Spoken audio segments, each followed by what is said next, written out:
It is a dreadful thing to have information that a Sith Lord desires, as well if you serve them and have happened to make a mistake. Pray that they are tired that day, and that death will come swiftly. Because if you found yourself in either of these positions, you'd be forced to bargain with the sadism of the dark side. Torture is an evil reality about living in a galaxy far, far away. No one, not even the heroes, were above its use. And there were none that got more creative with torture than the Sith, who religiously thrived off of the pain and suffering of others. In today's holocron, we are going to journey down a very grim road. The very reason many Republic troopers would choose to die than become a prisoner of war. We'll be covering the top 5 worst torture methods of the Sith. So let us begin, if you dare.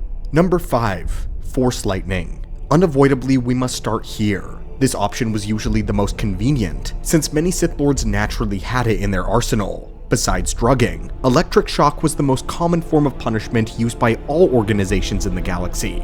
It was a simple and a direct way to cause pain, since basically all species were vulnerable to electricity. One did not have to have a special concoction of chemicals to interact with a being's unique biology. Electricity transcended all resistances and language barriers. But the most useful thing about Force lightning specifically is that it was a manifestation of the Sith's own power. It was not as though they were using a stun pike or some machine to electrocute their victim. It was the raw power of the dark side spraying from their fingertips. They got to feast on their victim's pain in real time. The Sith enjoyed inflicting agony with their own bare hands, and Force lightning happened to be the most elegant way for them to do so. Some Sith torturers used methods such as cutting the bone or breaking it if they so desired. But Force lightning enabled the Dark Lord of the Sith to torment someone without looking uncouth. Not to mention, the wielder was fully capable of adjusting the timing and voltage of the lightning. If they just wanted to prick their victims every now and then with just short jolts, they could.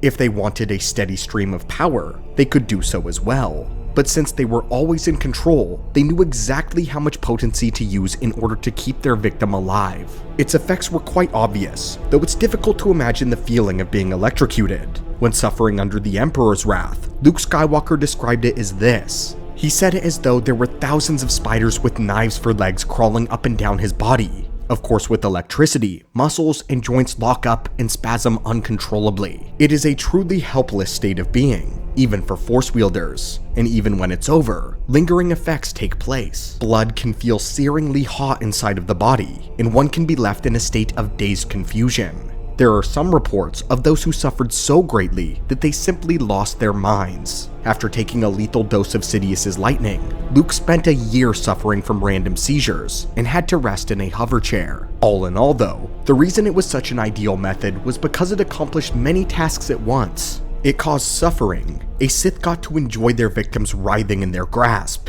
It wasn't messy, so it allowed Sith Lords to maintain nobility. It was very controlled.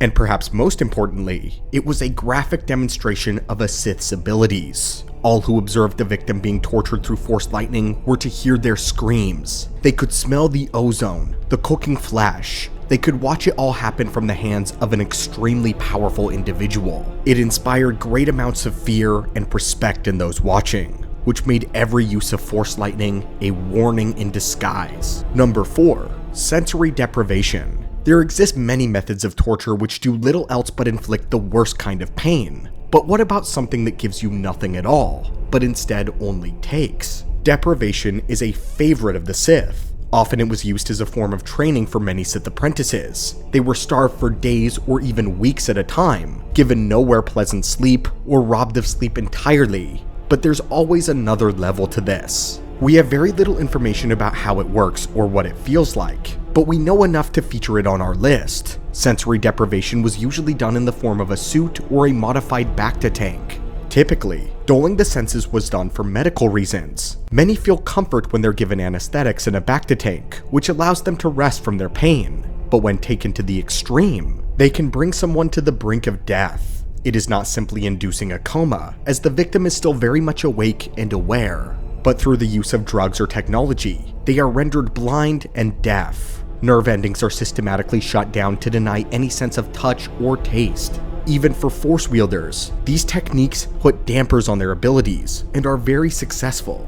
Unlike Force lightning, which is raw attacks to the body, this is pure nothingness that attacks the mind. Only a few minutes in a sensory deprivation chamber and you will wish for pain. You will wish to feel anything at all. According to the journals of Darth Maul, the sensory deprivation suit was the one method of punishment that he feared the most from Sidious. We need you to understand the significance of this statement. During training, if Maul fell from a great height, he was not allowed to break his fall. Sidious said that if he prepared to help himself when he fell, then that means he was expecting to fall in the first place. Therefore, this was failure and unacceptable. Maul was constantly deprived of food and sleep, and torture was a familiar friend. But of every conceivable discipline that Sidious inflicted upon him, the sensory deprivation suit was the one that made him instantly panic. The Sith revere creatures that are as bloodthirsty as they are, or perhaps they want to make a statement on how they view their victims. Either way, one of the most horrific methods of torture and execution was the use of carnivorous insects. Muscle maggots were something used more than once by wielders of the dark side, typically under the employment of the Sith. During the Clone Wars, Obi-Wan Kenobi was captured by Asajj Ventress following the Battle of Jabiim.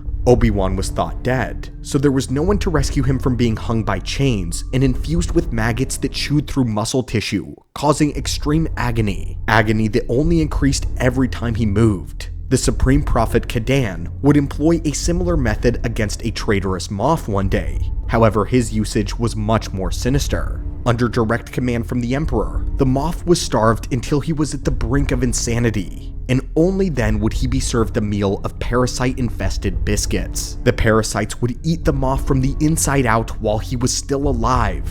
Taking a page from the Night Sisters of Dathomir, some Sith may have employed the use of the artery worms, or the blood slugs. Artery worms move through the victim's veins, feeding off of their arteries while making their way towards the heart. The only way to survive one was to be given a vial of witch blood. Only drinking the blood could cure you. Blood slugs were capable of spewing a corrosive venom which allowed them to burrow into a person's body, to begin feeding on their viscera, slowly draining them of blood over a period of several weeks. Another use of the insects that we have recorded in lore is something that we're actually going to save for spot number 1. Our second spot is Sith sorcery. For Sith sorcery, we mainly mean the esoteric powers of the dark side. Throughout this list, the cruel and unusual punishments of the Sith often attack either the mind or the body, but through use of magic, they can efficiently accomplish both. This insidious 2-for-1 deal contains an array of powers ranging from illusions to transfiguration. The first of these powers is more simple though, and that is called the Mind Shard. The Mind Shard enabled the Force wielder to mentally splinter an opponent's mind, causing them excruciating pain of a kind that's difficult to accurately describe. But what we can describe is the conjuring of cerebral terrors. Memory walk was a technique in which the subject was forced to relive all of their worst memories of their entire life, whether it be humiliation or great pain. For weeks or even months at a time, they would experience it over and over again. But notably, it took a long time for their hearts to be utterly crushed. Darth Zana was fond of a Sith spell which caused the target to vividly imagine horrors born from the darkest recesses of their imaginations. Their worst fears come to life in the form of demonic creatures that only they can see. Even Darth Zana herself doesn't often know what her victims are seeing, what they're screaming and writhing around on the floor about. But the effects are instantaneous here. The fear instantly drives the person to self-destruction mode, as they rush to scratch and claw out their very eyes. And now we have reached magic and alchemy, the blending together of things unnaturally, warping a person's body. In the Legacy era, Darth Krayt would use alchemically altered Vong spores to torment Cade Skywalker and his friends. Their bodies broke out in horrible tumors and growths, but the growths would only continue to mutate, not just affecting the tumors, but the individuals themselves. They would transform again and again and again until their bodies gave out. During the Great Galactic War, a Sith Inquisitor was sent to investigate a disappearance of an Imperial squadron on Roman Kos. As it turns out, a Sith scientist had the men and women of his squadron and extracted their brains, placing them in droid bodies just to see if he could. The new bio-droids were fully aware of what happened to them. Their organic minds fought desperately against the droid computer programming, which threatened to take over completely. When they were lucid, all they talked about was their pain, desiring to be destroyed. They begged the Inquisitor to kill them all, to put them out of their misery. The sight was so grotesque that he eventually obliged them. There is something especially heinous about watching oneself be altered beyond their control. The realm of Sith sorcery and alchemy was so dark and evil that even Sith lords looked upon certain experiments with disgust. The ones who specialized in Sith magic were often themselves physically altered by profane powers that they wielded. And more than once, there have been accounts of fellow Sith finding themselves disturbed by the methods of these so-called scientists. But as egregious as all of these torture methods have been, there is still one that takes the cake. Number 1. The fate of Bevel Lemlisk. Throughout all of these atrocities, the victims are brought to a point where they wish for death. But what if that wish was granted?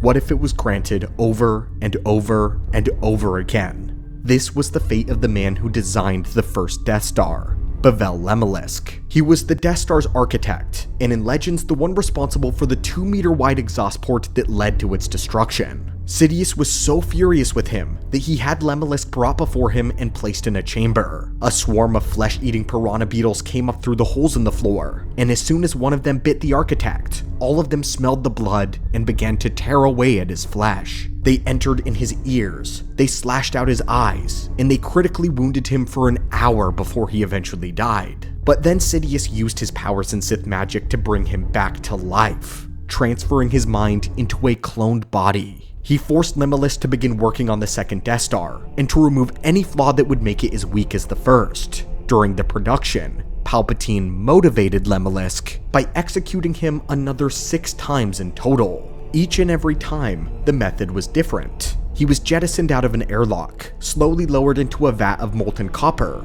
and trapped in a vault with a cloud of acid mist. His other fates remain unknown. Maybe that's better.